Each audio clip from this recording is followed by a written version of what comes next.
Imaginemos por un segundo que encendemos la televisión. Vale. El presentador del telediario mira a cámara, pero de pronto nos damos cuenta de que no está dando las noticias.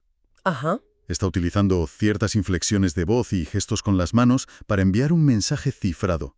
Un mensaje dirigido exclusivamente a nosotros, advirtiéndonos de una conspiración inminente. Madre mía, suena a película de suspense. Totalmente. Pero para una persona que padece esquizofrenia, esto no es un ejercicio de imaginación, ni una metáfora literaria. Es su realidad absoluta, innegable y a menudo aterradora. Sí, una realidad que lo envuelve todo. Exacto.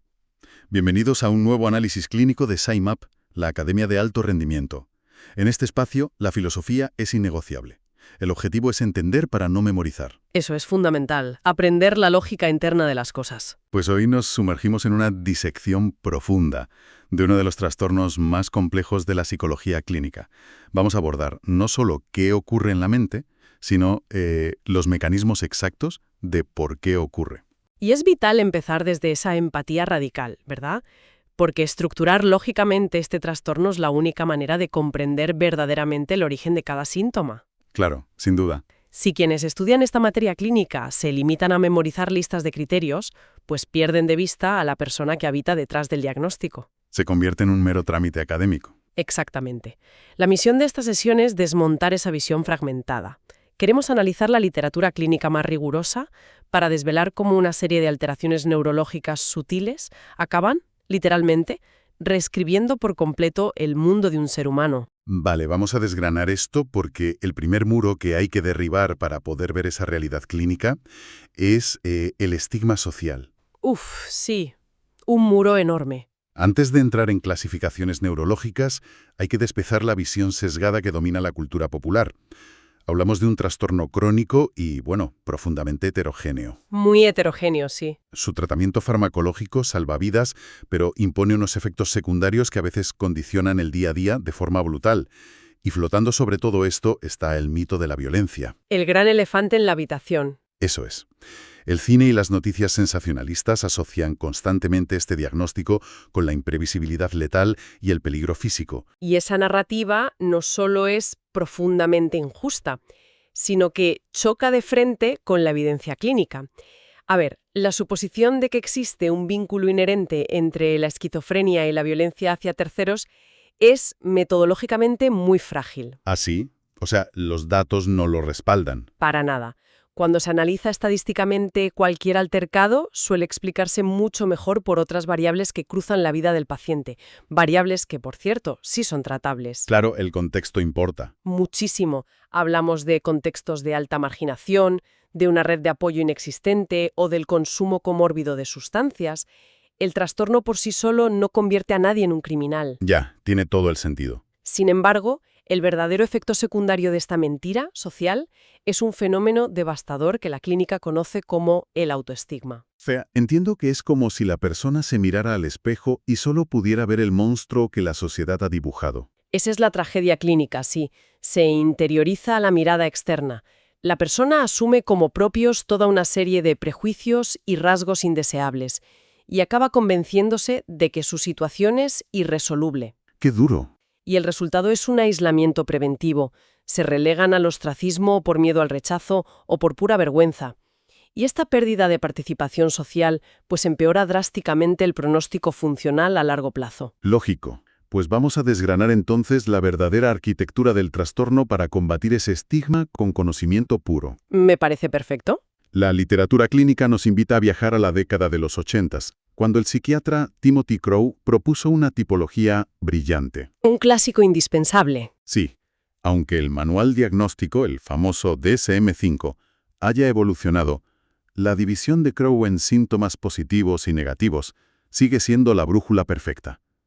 Y para no memorizarlo mecánicamente, imaginemos que la mente humana es la pantalla de un ordenador. Ajá, me gusta esa imagen. Los síntomas positivos funcionarían como ventanas emergentes, esos pop-ups molestos o virus informáticos que aparecen de repente en la pantalla. Interrumpiendo todo. Exacto. Representan la adición de algo inusual a la experiencia. Y por el contrario, los síntomas negativos serían como si el brillo, el contraste y el color de esa pantalla se fueran apagando gradualmente. Claro. representa la ausencia o el déficit de las cualidades normativas. Es una analogía muy precisa sobre esa dinámica de sumar y restar a la experiencia de la realidad. Ayuda mucho a visualizarlo, desde luego. Pero, y lo fascinante aquí es que la investigación neurocognitiva contemporánea exige incorporar un tercer pilar a esa pantalla. Un tercer pilar. Sí, se trata de los síntomas cognitivos y de cognición social. Durante décadas se agruparon por error junto a los síntomas negativos, pero hoy sabemos que tienen una entidad propia. Ah, o sea que van por libre. Exacto. Existe una afectación severa en la atención sostenida, en la memoria de trabajo y, de forma muy determinante, en la capacidad para procesar estímulos sociales complejos. Entiendo. Esa cognición social es lo que a veces en psicología llamamos mentalización, ¿no? Eso es. La capacidad casi automática que tenemos para leer la mente del otro, para interpretar un ceño fruncido o, no sé, un tono de voz sarcástico. Y cuando esa capacidad falla, pues el mundo se vuelve un lugar incomprensible. Hay una dificultad enorme para inferir intenciones ajenas. Claro, todo parece ambiguo o amenazante. Totalmente. A nivel biológico, este déficit tiene una firma muy clara. La evidencia apunta a alteraciones funcionales en las vías de la dopamina y la acetilcolina, sumado a un compromiso evidente de la corteza prefrontal dorsolateral. La corteza prefrontal, el famoso director de orquesta. Exactamente. Para visualizarlo, esa corteza es el CEO del cerebro, el que organiza y da sentido a la información. Si el CEO no puede procesar los matices sociales, el individuo experimenta malentendidos diarios. Y eso alimenta una sensación de amenaza constante. Bueno, y si conectamos esa sensación de amenaza constante con la idea de las ventanas emergentes de la que hablábamos antes, podemos entender cómo se llega al mundo de los síntomas positivos, los delirios y las alucinaciones. Ahí entramos en la adición a la realidad. Eso es, aquí es donde la experiencia subjetiva rompe amarras por completo con el marco objetivo. Y valdría la pena detenernos en los delirios, porque la definición técnica dice que son creencias irreductibles a la lógica. Así se definen, sí. Pero la gran pregunta para quienes estudian esto es, ¿por qué el cerebro decide aferrarse a algo ilógico con tanta ferocidad? Pues para comprender el delirio hay que entender un concepto clave que es la saliencia aberrante. Saliencia aberrante. Suena complejo. A ver, en un cerebro sano, la dopamina actúa como un rotulador fluorescente que destaca lo que es importante para la supervivencia. Vale, resalta lo vital. Exacto, pero en la esquizofrenia hay un exceso de dopamina inundando ciertas áreas, lo que provoca que estímulos completamente neutros, el color de un coche, el sonido del viento, la tos de un transeúnte, se iluminen de pronto con un sentido de urgencia y un significado extremo. Madre mía, debe ser agotador. Todo significa algo. Agotador y aterrador, porque el cerebro humano no soporta la incertidumbre. Así que, para dar sentido a esa avalancha de señales y a las propias alucinaciones, fabrica una historia. O sea, el delirio no es un simple error de juicio. No, en absoluto. Es un salvavidas narrativo al que el paciente se aferra para no hundirse en el caos. Por eso es irreductible a la lógica externa. Claro, eso cambia por completo la perspectiva. El delirio es el intento desesperado de la mente de organizar un caos químico. Exactamente. Y la literatura clínica nos detalla varias formas que toma este salvavidas. Los ejemplos son fascinantes por su especificidad. Tenemos, por un lado, los delirios de inserción y sustracción del pensamiento. Donde la mismísima frontera del yo se disuelve. Sí, sí. El paciente está convencido de que sus ideas no le pertenecen. El texto académico cita casos literal de personas seguras de que una agencia gubernamental les roba los recuerdos. Usando tecnología rarísima, ¿verdad? Sí, hablan de tecnología de ingeniería inversa basada en ovnis estrellados en el Área 51. Y junto a esos encontramos el delirio de referencia, el que mencionábamos al inicio con el presentador del telediario. Ah, cierto. El de los mensajes cifrados. Ese mismo, la creencia inquebrantable de que el entorno alberga mensajes encriptados. El nivel de alerta y el desgaste fisiológico que requiere vivir pensando que el mundo entero es un rompecabezas dirigido a uno mismo es indescriptible. No me lo puedo ni imaginar. Y luego destacan los delirios centrados en el propio cuerpo, la dimensión somática y la nihilista, que resultan especialmente crudos. Muy duros de presenciar en consulta. Creer que los órganos internos se están pudriendo en vida, sentir parásitos invisibles en el estómago. O en la vertiente nihilista, la convicción extravagante de haber dejado de existir. El llamado síndrome de Cotard, a veces. Eso es. Afirmar que un brazo ya no forma parte del cuerpo, o incluso llegar a decir que todo el universo físico es una simulación a punto de colapsar. Es la disolución total del ancla corporal, sí. Y, por supuesto, no podemos obviar los delirios persecutorios, sintiendo que uno es el centro de una conspiración elaborada, donde cada pitido del teléfono es, pues, una prueba de espionaje. Y en la otra cara de la moneda estarían los delirios expansivos, supongo. Claro. El delirio de grandeza, creyendo poseer la fórmula para salvar a la humanidad. El delirio religioso, asumiendo ser un emisario directo de los ángeles. O el fantástico, donde el paciente puede asegurar con una convicción absoluta ser un viajero del tiempo de un sistema estelar distante. Es que la mente no tiene límites para construir esto.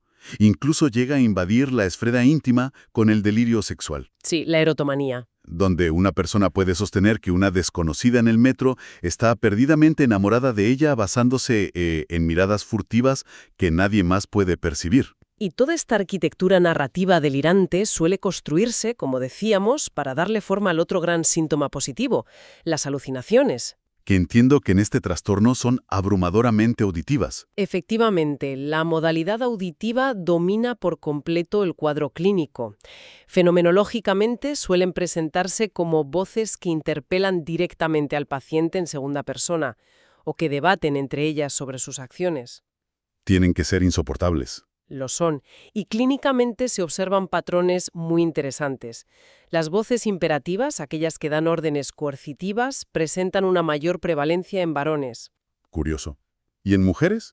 En cambio, las pacientes femeninas suelen reportar que estas experiencias tienen una duración mucho más prolongada. Las describen como intrusiones profundamente invasivas que literalmente paralizan su voluntad. Pero a ver, aquí hay un dato epidemiológico que siempre genera debate y que necesitamos aclarar. Adelante. Los estudios señalan que en torno al 6% de la población general experimenta vivencias alucinatorias en algún momento de su vida. Sí, es una estadística bien conocida. Escuchar a alguien decir tu nombre cuando estás a punto de quedarte dormido o en un pico de mucho estrés. La pregunta crítica es, si tanta gente pasa por eso, ¿por qué no todos desarrollan esquizofrenia? Es una pregunta clave. ¿Qué mecanismo hace que una alucinación pase de ser, pues eso, una anécdota a un síntoma clínico grave? Pues es una distinción clínica fundamental. A ver, una hipnagogia aislada al dormir es un simple fallo temporal del sistema reticular del cerebro, no va más. ¿Un pequeño cortocircuito temporal? Exacto. El punto de no retorno hacia la esquizofrenia requiere la convergencia de varios factores letales. Primero, la temporalidad. La edad a la que ocurre. Sí, cuando las vivencias alucinatorias se cronifican durante la niñez tardía o la adolescencia temprana. Ese es un periodo donde el cerebro está realizando la famosa poda sináptica y es sumamente vulnerable. Vale, el momento es crucial. Y segundo, esa experiencia perceptual debe estar sostenida por una diátesis, una vulnerabilidad genética subyacente que, al combinarse con un estrés ambiental continuado, desestabiliza irreversiblemente el circuito de la dopamina. Ah, o sea que si ese circuito colapsa, afectando la percepción y saturando de falsos significados al pensamiento, es pura biología que la forma de comunicarse con el mundo también salte para los aires. Inevitablemente. Y aquí es donde esto se pone realmente interesante, porque esto nos lleva al terreno de la desorganización, el tercer bloque sintomatológico. El lenguaje, al final, es el espejo directo de cómo está ordenada la mente. Claro. Si las redes semánticas del cerebro pierden su estructura, la sintaxis que las expresa colapsa. Se derrumba la comunicación. El pensamiento desorganizado genera un lenguaje desorganizado, levantando unos muros comunicativos casi insalvables. Y en la academia siempre insistimos en que etiquetar estas alteraciones requiere comprender el fallo cognitivo que las origina. No basta con memorizar el nombre raro del síntoma. Totalmente de acuerdo. Tomemos el ejemplo de la tangencialidad. ¿Perfecto? No es que el paciente quiera ser evasivo o hacerse el interesante, es que la atención no puede sostener la meta de la conversación. ¿Se pierde el objetivo? Eso es, le preguntas, por ejemplo, cómo llegar a una calle. Menciona que hay una cuesta, la cuesta le recuerda las piedras al tiempo que llevan ahí, y termina disertando sobre los impuestos municipales. El hilo conductor se evapora. Y otro fallo de las funciones ejecutivas muy evidente es la perseveración. Aquí presenciamos una rigidez cognitiva severa. Como quedarse enganchado. Literalmente. El cerebro se queda atrapado en un bucle motor o verbal.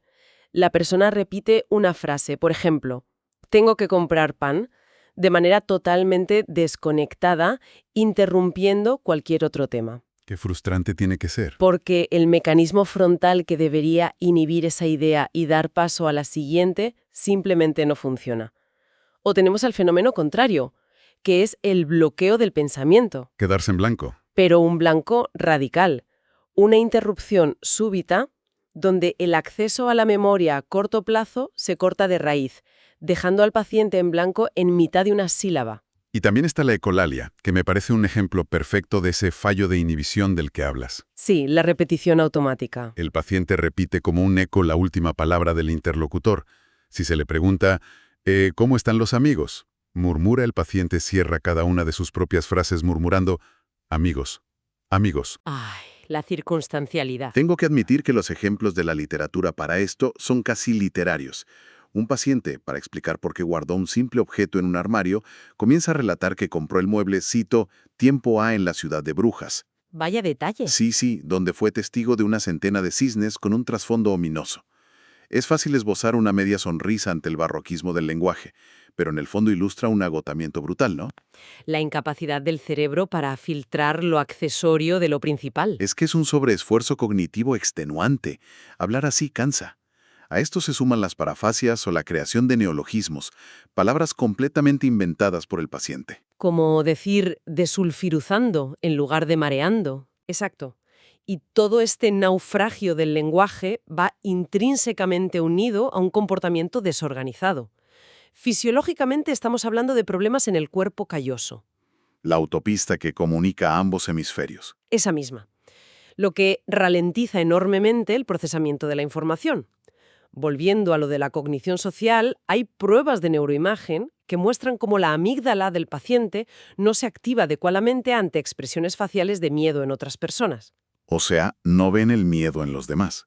Hay una auténtica ceguera emocional, y eso conduce a transgresiones involuntarias de las normas sociales, provocando rechazo y aislando aún más a un individuo cuya autonomía ya está, muy mermada por el abandono del autocuidado. Y así, tras el ruido de las alucinaciones y el caos de la desorganización, llegamos a la dimensión más silenciosa de la enfermedad, los síntomas negativos. El silencio clínico. Es paradójico, porque aunque no llamen tanto la atención desde fuera como un delirio de grandeza, el pronóstico clínico a largo plazo es mucho más sombrío cuando estos síntomas predominan. Constituyen el núcleo duro del déficit funcional. Siguiendo una regla mnemotécnica muy útil basada en la letra A, podemos estructurar cómo la vitalidad del sujeto se erosiona. Las famosas A. Sí, la apatía refleja la pérdida absoluta del interés, mientras que la abulia es una falla directa en la corteza motora suplementaria, impidiendo que la voluntad se traduzca en el inicio de acciones físicas. ¿Falta de motor de arranque? Eso es. Y ambas caminan de la mano de la anedonia, la abolición total de la capacidad de experimentar placer, ya sea al escuchar música, saborear una comida o abrazar a un familiar. ¡Qué vacío más inmenso! Luego estaría la alogia, que es esa pobreza extrema del discurso, donde el lenguaje se marchita hasta quedar en monosílabos. Ajá. El aplanamiento afectivo, donde el rostro se vuelve una máscara inexpresiva. Y la asocialidad, la retirada definitiva del mundo. Pero, espera, esto me rompe los esquemas por completo. ¿Por qué? Escuchando la descripción de la anedonia, el aislamiento, la apatía, a simple vista todo esto suena exactamente igual que un cuadro de depresión mayor severa. Ah, claro. La similitud superficial. Si tenemos a un paciente enfrente, ¿cómo se diferencia un episodio depresivo profundo de los síntomas negativos de la esquizofrenia? Pues es una de las grandes encrucijadas del diagnóstico diferencial.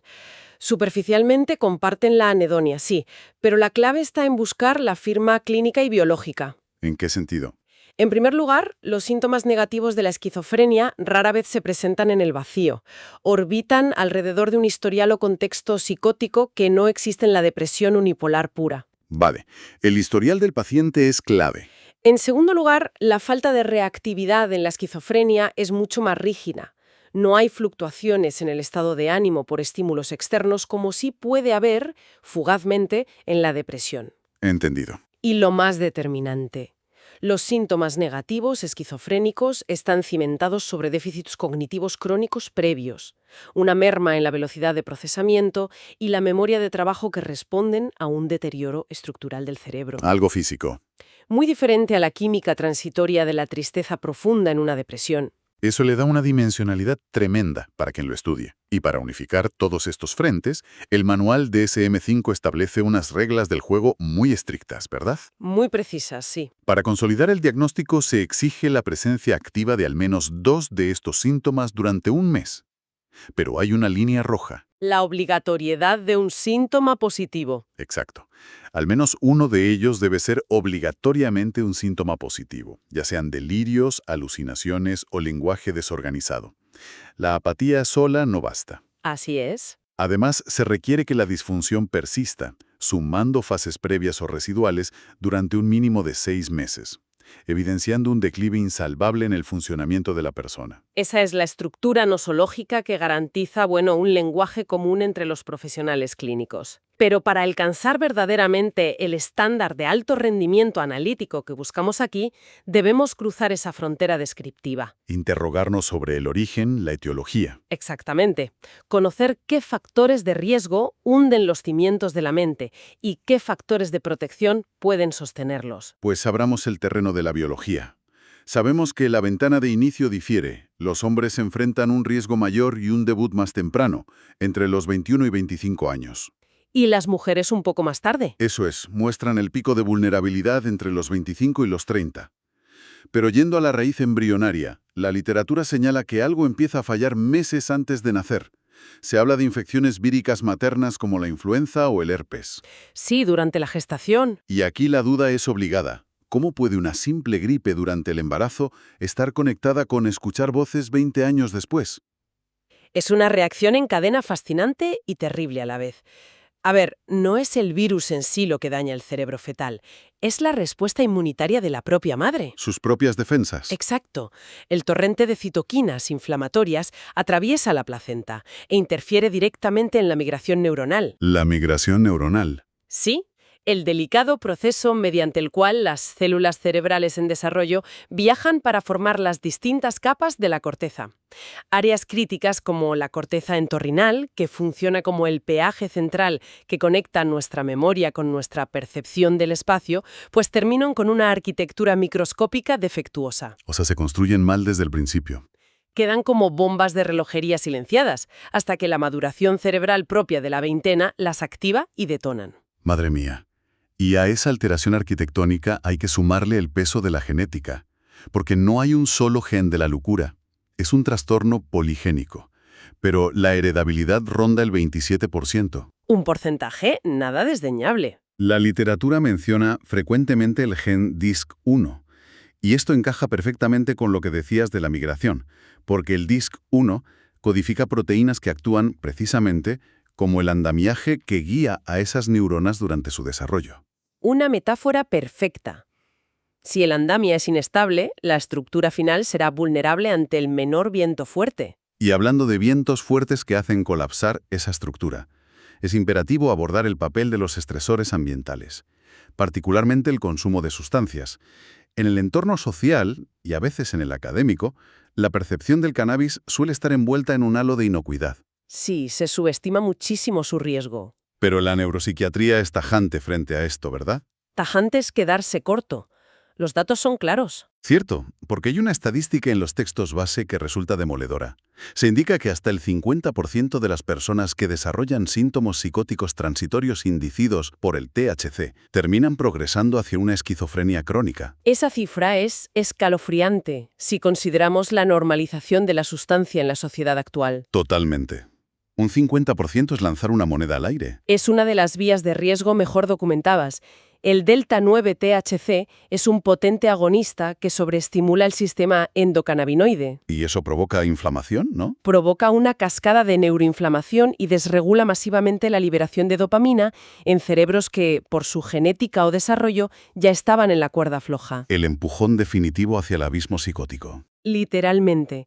Y al igual que la ciencia avanza para evidenciar esto, también avanza para descartar mitos etiológicos que lamentablemente se enseñaban en las aulas hace décadas. Si conectamos esto con el panorama general, entiendo que te refieres a teorías como la del doble vínculo. Exactamente. El famoso doble vínculo, un enfoque sistémico de los años 50 que postulaba que la esquizofrenia era el producto de una dinámica familiar tóxica. Donde una figura materna fría y contradictoria sometía al niño a demandas imposibles de satisfacer, ¿verdad? Esa era la idea. Y aunque históricamente tuvo peso, hoy carece de cualquier respaldo empírico. Responsabilizar a la crianza de un trastorno del neurodesarrollo de este calibre es científicamente infundado y, sinceramente, moralmente cruel para las familias. Menos mal que hemos superado esa etapa de culpabilizar al entorno familiar. Y por suerte, la balanza no solo acumula factores de riesgo y mitos. La evidencia también nos dota de factores de protección, pilares fundamentales para el diseño de intervenciones clínicas tempranas. Son la clave de la prevención. A nivel individual, sabemos que contar con una inteligencia elevada y un estatus socioeconómico estable actúan como una reserva cognitiva, amortiguando el impacto de los déficits de memoria y atención. Es un colchón de seguridad. Y a nivel de personalidad, los rasgos de autonomía y la persistencia son escudos formidables. Y desde el entorno, un estilo de parentalidad positiva cimentado en una comunicación cálida y asertiva protege al sistema nervioso en desarrollo del impacto destructivo del cortisol provocado por el estrés crónico. Qué importante es eso. Además, la ciencia actual está abriendo líneas de investigación muy prometedoras en el terreno de la suplementación neuroprotectora. ¿A suplementos durante el embarazo? Sí, se está observando que asegurar niveles adecuados de vitamina D y ácidos grasos omega 3 durante la gestación protege la correcta migración neuronal de la que hablábamos. ¡Qué gran avance! Incluso compuestos como la N-acetilcisteína se estudian ya como complementos, ya que actúan como potentes antioxidantes intracelulares que defienden a las neuronas del daño inflamatorio. Entonces, ¿qué significa todo este inmenso caudal de información para nuestro aprendizaje en esta sesión? Significa que la esquizofrenia jamás puede ser reducida al estigma vacío de la palabra locura. Jamás. Detrás de esa etiqueta hay un andamiaje celular genéticamente inestable, tormentas de dopamina que otorgan significados aterradores a las sombras, y cortezas cerebrales que luchan desesperadamente por decodificar un mundo que se ha vuelto indescifrable. Es una lucha biológica constante. Comprender la mecánica íntima de la tangencialidad, de la abulia o del delirio no es un mero trámite para aprobar un examen. Es el único camino riguroso para mirar a los ojos al sufrimiento humano y ofrecer una empatía clínica que sea auténtica y útil. Y esa es verdaderamente la culminación de un estudio de alto rendimiento. Y para quienes nos escuchan, me gustaría dejar sobre la mesa una última reflexión, algo que la práctica clínica nos obliga a plantearnos. Adelante, te escuchamos. Hemos analizado detalladamente cómo un pico de proteínas inflamatorias maternas, un andamiaje genético levemente torcido, un exceso microscópico de dopamina, bastan para que el cerebro construya realidades alternativas, innegables, complejas y absolutas para quien las padece. Totalmente innegables para ellos. Pues si nuestra percepción del mundo depende de un equilibrio químico tan extraordinariamente frágil, ¿qué nos dice eso sobre la verdadera naturaleza de esto que todos nosotros llamamos, con tanta arrogancia e inmensa seguridad, realidad objetiva? Una incógnita fascinante que desde luego nos deja pensando sobre la tremenda vulnerabilidad de nuestra propia mente. Agradecemos profundamente la atención prestada a este minucioso recorrido clínico. En nombre de SciMap, damos por concluida esta sesión. Hasta el próximo análisis de alto rendimiento.